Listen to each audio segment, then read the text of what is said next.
koštano oboljenje koje nastaje kao posljedica poremećaja u razmjeni materije metabolizmu. Zbog poremećaja u mijeni materije u organima se povećavaju količine mokraćne kiseline i talože se mokraćno kisele soli na raznim mjestima u telu, posebno u bubrezima, zglobovima, u koži. Bolest uzrokuje prirođena sklonost organizma, najviše obole muškarci. Osim toga, na razvoj te bolesti može utjecati pogrešan način života, preobilna ishrana, prekomjerno uživanje alkohola, smanjeno tjelesno kretanje. Te greške same po sebi mogu izazvati uloge, to jest giht.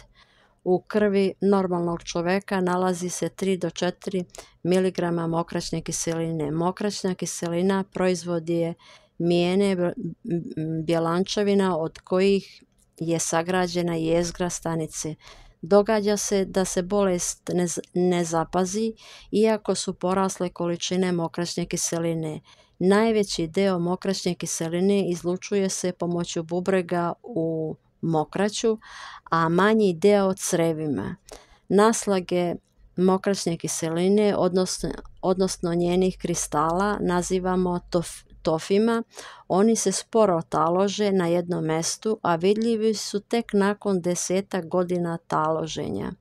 Kolika je sporost toga taloženja vidi se i po tome što je ukupna težina taloga između 3 i 5 grama. Ako se talože u bubrezima, mogu nastati bubrežni kamenci. Tofi se stvaraju brže ako je oštećena funkcija bubrega. Oni se brzo talože kad je povećana mokraćna kiselina i kad se bubrezi rano oštete. To je razlog što se veoma rijetko pojavljuju kod mladih ljudi, to jest u mladim godinama. Prvi znak bolesti je iznenadna bol u zglobu. Bol je žestoka. To se događa uglavnom noću ili ujutro nakon ustajanja. Kod prvog napada redovno boli samo jedan zglob i to gotovo uvijek zglob nožnog palca. Međutim, poslije može biti zahvaćen svaki zglob kolena, lakta ili šake. Oboleli zglob za kratko vrijeme jako otekne, pocrveni i topao je. Čak i dodir laganog pokrivača izaziva bol. Bolesnik ima povišenu temperaturu. Prvi napad prolazi za 10 dana, čak i ako se ne liječi, iako oteklina i osjećaj mogu i duže potrajati. Kad se sve smiri, bolesnik se osjeća potpuno zdravim. Oboleli zglob je bezbolan i pokretljiv sve do novog napada do kojeg dolazi za nekoliko mjeseci ili godina. Rijetki su slučajevi da se napad više ne ponovi. Kod drugog napada radi se o istom ili drugom zglobu. Svaki novi napad je sve teži i bolniji. Sve se češće ponavlja i traje sve duže. Kod svakog napada zglobovi stradaju.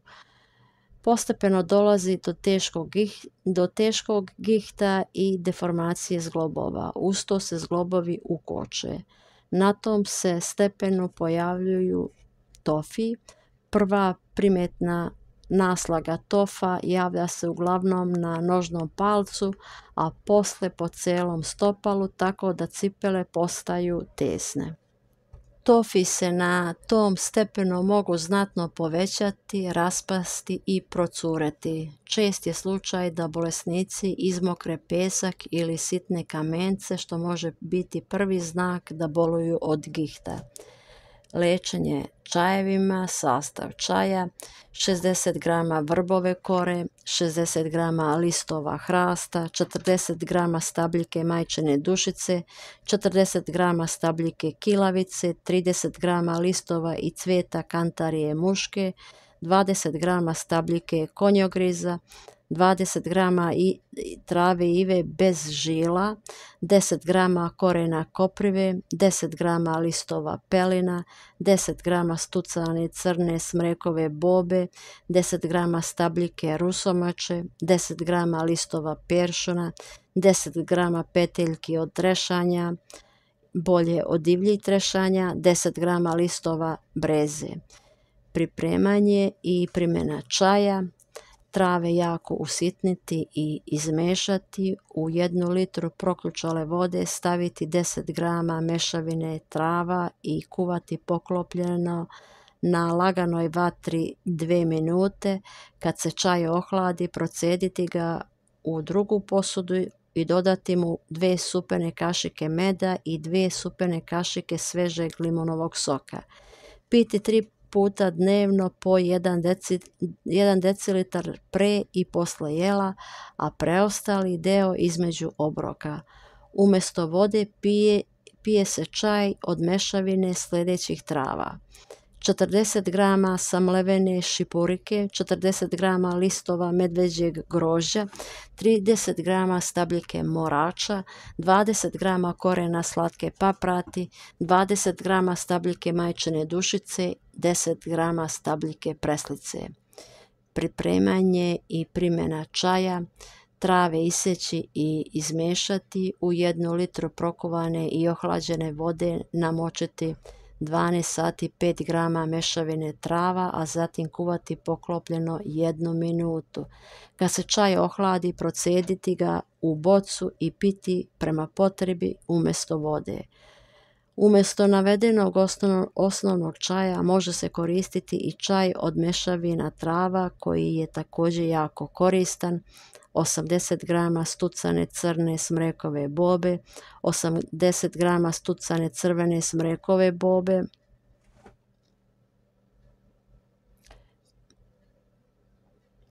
50 g sitno iseckano korena slatke paprati, 50 g sitno iseckane korena koprive, 40 g sitno iseckana korena peršuna, 30 g korena pirevene. Pripremanje i primjena čaja. Čaj se priprema i upotrebljava kao prethodni osnovni čaj. Umjesto vode pije se sok od loze ili umjereno pripremljen čaj od žila ježovine. U 1 litru prokućale vode stavi se 5 g isitnjenih žila ježovine i kuva poklopljeno 1 minutu. Hladnom i procijeđenom čaju dodati sok iz polovine limuna ili iz 1 naranče. Recepti će biti ispod videa napisani. Želim vam dobro zdravlje, veliki pozdrav.